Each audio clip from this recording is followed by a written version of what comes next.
Last year, I went to my first F1 race and I quickly became obsessed. But I quickly realized how hard it is to actually keep up with all the F1 stuff. Plus, the entire F1 fandom has all these memes and inside jokes that I'm just not in on. What the fuck is going on here? Between race weekends, qualies, standings, news, and races happening all over the world, I constantly felt like I was missing something. And to be honest, I always felt behind and completely unprepared. So I partnered with Perplexity Computer to build something to help me out with this. I made an F1 command center that keeps me informed automatically and makes sure I never miss a race due to time zones. Here's exactly what I built and what I'm going to show you today. I built a live dashboard that pulls from multiple different data sources and pulls in all the race info, standings, and recent news. It's also going to show a map of the upcoming race and the weather forecast for that city. Plus, it's going to pull all recent Reddit threads about the upcoming race and tell me what people are actually saying about it. And there's a couple of automations built in as well. It's going to add every practice, quali, and race to my Google Calendar for every city in my current time zone. This is huge because I accidentally forgot to watch the first race of this season because I messed up the time zone. And the second automation is that it's going to send me a race briefing straight to my email every single race weekend. So I know exactly what's going on and have links to all relevant articles and information. Let's get building. If you're a fan of vibe coding, you're going to love Perplexity Computer because it's way better than vibe coding. Perplexity Computer is way more than a regular vibe coding app because it's a general purpose digital worker that can execute multi-step workflows from start to finish. And instead of having to do all the planning and delegation and telling it every single step along the way, it actually figures all that out for you. You can use outcome-based prompting, which means that you tell it the outcome you want in natural language. You literally type in all of your hopes, dreams, and vision in and say, I want blah, blah, blah, and it plans and executes and does all of it. It can research, browse the web,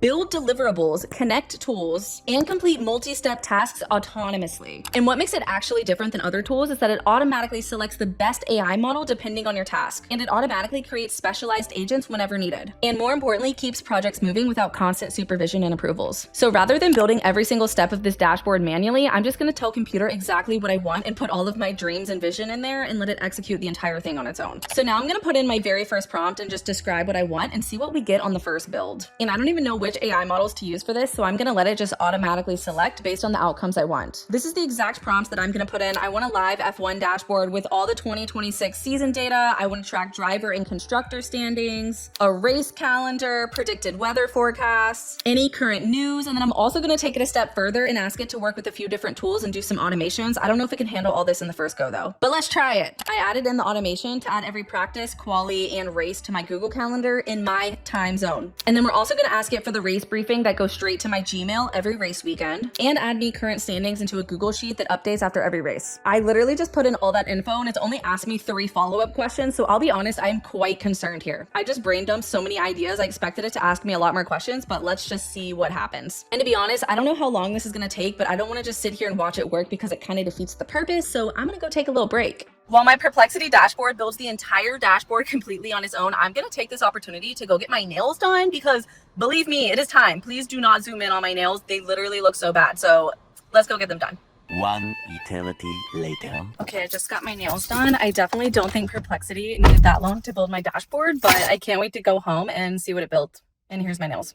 And we're back, and yes, I got my nails done. And holy moly, it literally built this entire dashboard with everything I asked for. I don't know exactly how long it took, but I was only gone for like an hour. So really impressive to build all of this and incorporate so many different live data sources that quickly. And also, I forgot to mention this before, but I actually connected a lot of my tools to Perplexity before starting to film this. So I connected my Google Drive, my Gmail, my Notion, YouTube, Slack, and Versal, which we're gonna use later to host this live. And Perplexity has a lot of different tools that you can connect to, but I just started out with the most basic ones, anything I think I might need for this project. That way it already has access and permissions to actually go into these different tools if that's what you're asking it to do. This dashboard is really impressive to start, but I think we can fine tune it to really take it to the next level. So I love that it shows us what the next race is going to be, but for a newbie like me, I want to understand the actual strategy breakdown for the upcoming race. So for example, what is known to be historically true about this upcoming track? Like how should we be thinking about different strategies and driving styles to best prepare? Literally just brain dumping in these questions and I'm going to let it work and do its thing. Now we can go into the live app and actually see the strategy and track insight section. It made a whole new section in the dashboard and it's showing us the upcoming race, which is Monaco, and it's telling me all sorts of strategy things like pit stops, compounds, and driving styles that I should be aware of. Now to make this even better, I'm going to follow up with another prompt and ask it to make me the top 10 museum style epic moments from that same race in the past. And now it added me a little Hall of Fame section so I can actually see the most iconic moments of that race in the past. And of course, I'm all about predicting who's going to win, so I'm going to ask it to use Polymarket's API and actually predict who's set to win the upcoming race. And again, it's doing all the work. It's going out and finding this API, connecting to it, getting the data, and then visualizing it into my dashboard. And here we go. Based on the odds, Charles Leclerc is supposed to be number 1, next Lewis Hamilton, and next Max Verstappen. But we all know Kimi Antonelli has been sweeping this season, so we'll just have to see what happens. But I also want to aggregate a bunch of different news sources so I can actually see like what's the hottest and latest news about this upcoming race. So I'm going to ask it to make a live newsroom that aggregates a bunch of different data sources and provides some sort of predictions and analysis with links that I can actually go to. And here we go. Now we have all the latest and greatest news right at our fingertips. What should I do next? I don't want this to just be a boring dashboard displaying things. I want it to be kind of interactive in some way. So I wonder if I could set up some sort of simulation where you can choose your team, your tire strategy, and your driver, and then see how you would perform in that upcoming race. And I want to make it multiple choice so it's really easy, and I want to leverage all past historical data so it's as accurate as possible. Perplexity Computer can do a lot, but I'm really not sure if it can do this. I'm actually trying to get as creative as possible to see if I can break this thing. Oh my gosh, I think it actually worked. So first I'm going to choose a team and a driver. Let's say McLaren and Lando Norris. Call me basic, okay? And then honestly, I don't know that much about tires. I'm still learning, so I'm going to choose this option. And then I can also choose directions to give my driver, which is honestly so cool. And this turned out to be quite the fun little project, and now I'm going to publish it live so anybody can access it using Versal, which I connected at the very beginning of the video. But wait, there's more. Now that I've been running this, I have to actually show you the automations that I promised you in the very beginning. I went to Google Calendar and actually did add every single practice, quali, and race to my calendar to make sure I will never miss a race. And more importantly, it did all the math for me to convert all the time zones because obviously that's not something I'm very good at. And at the beginning of every race weekend, it sends me an email automatically with the current driver and constructor standings and all the recent headlines and news articles that I need to catch up on. And also very important, the weather forecast, because we know some of these F1 races end up being really hot or really wet, which really affects the outcome. So I'm honestly so excited about this dashboard because I'm never going to be out of the loop or behind again on anything recent happening with F1. Plus, it's going to help me prepare for all the upcoming races. And the automations with the calendar blocks and race briefings sent to my email are just like next level. In less than 2 hours of prompting, building, and iteration, Perplexity Computer built me an entire F1 command center. It tracks current standings, it monitors recent news and Reddit threads, and it updates my calendar and email for me. The best part is that I never had to choose any models or build anything manually. It was all handled for me. All I did was natural language prompting and describing what outcome I wanted. And Computer handled the execution. If you want to check out the exact F1 command center I built, you can check it out below. You can use it as is or even customize it for yourself. And let me know below if you like this tutorial. Sending you lots of big data energy. Bye!